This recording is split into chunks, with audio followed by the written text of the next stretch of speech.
Hi, I'm Kerry Kirkham, and you're Sipping with the Wine Fox. With me today from Kaetsu Brewery is Kanbara Junmai Ginjo, Bride of the Fox Sake. It is a 720 milliliter bottle.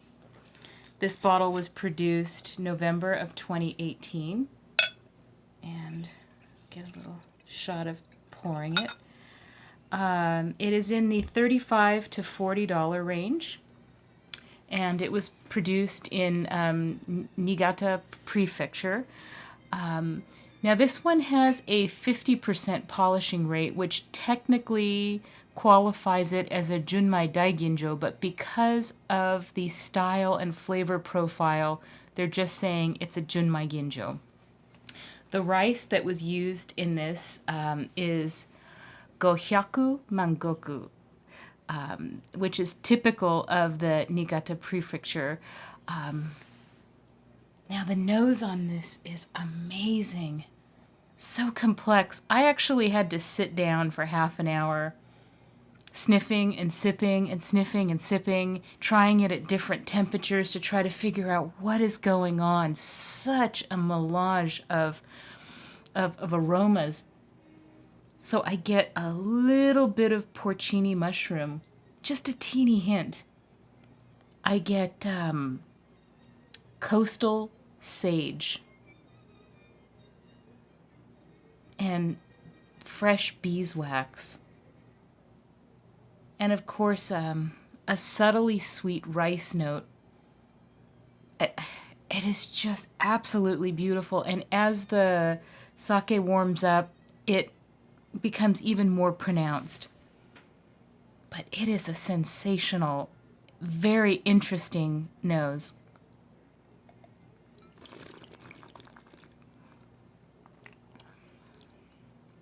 On the palate, it is dense, almost creamy. Imagine like whole milk, how it washes across the tongue. So it is a medium plus, almost full body. That's what I really, really notice is this dense mouthfeel, which you don't expect from sake. I mean, well, what do I know? I know nothing of sake, so I was pretty surprised.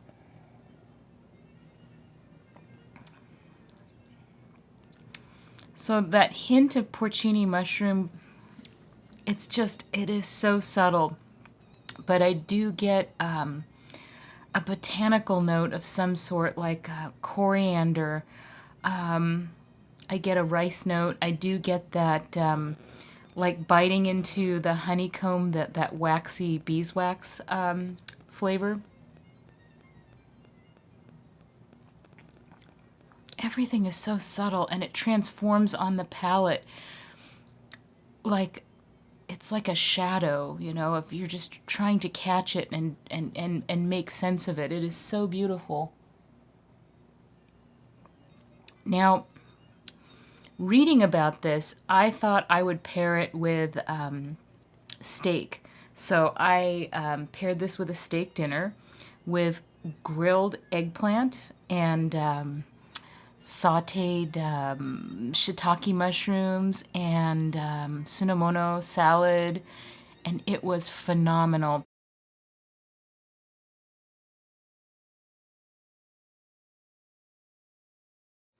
I took little sips and bites of everything on the plate just to get a sense of what this paired best with, and I thought it paired best with the medium rare steak as well as the grilled eggplant.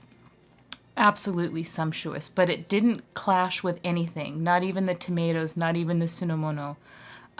It was great with everything. But both my father-in-law and I agreed that it was best with nothing, just because it is so interesting. It's something you want to sip and contemplate and try to understand, because it is so complex and just absolutely fascinating.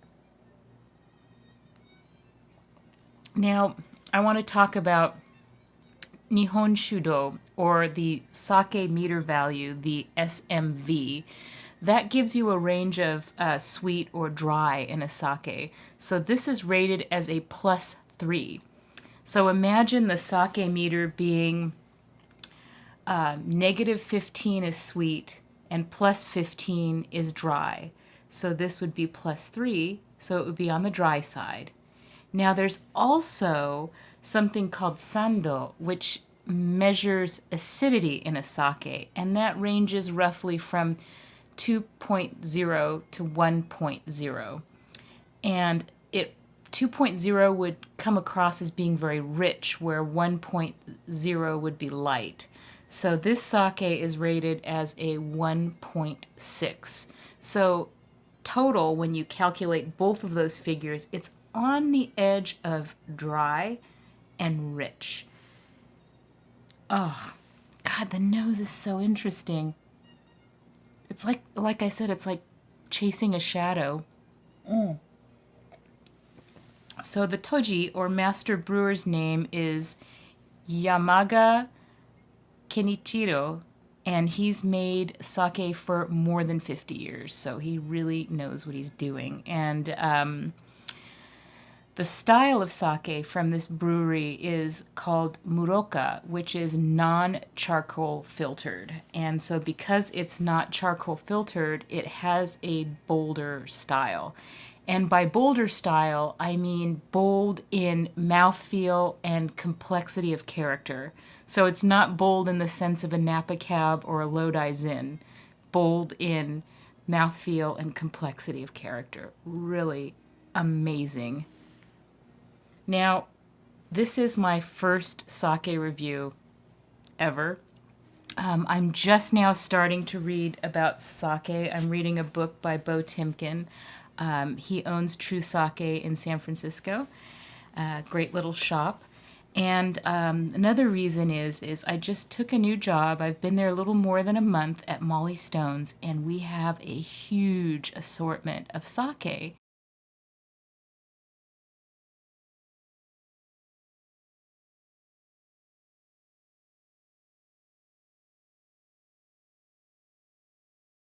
And I just looked at this wall of sake like, I don't know what I'm looking at. Luckily, I can read some hiragana. I can read some kanji, because I took Japanese several years ago and traveled there and basically studied Japanese culture and history and art most of my life. In the third grade, I saw a 16 millimeter film, and ever since then, I was fascinated. So I'm really eager to dive into the world of sake. And it all begins with Bride of the Fox. How appropriate is that?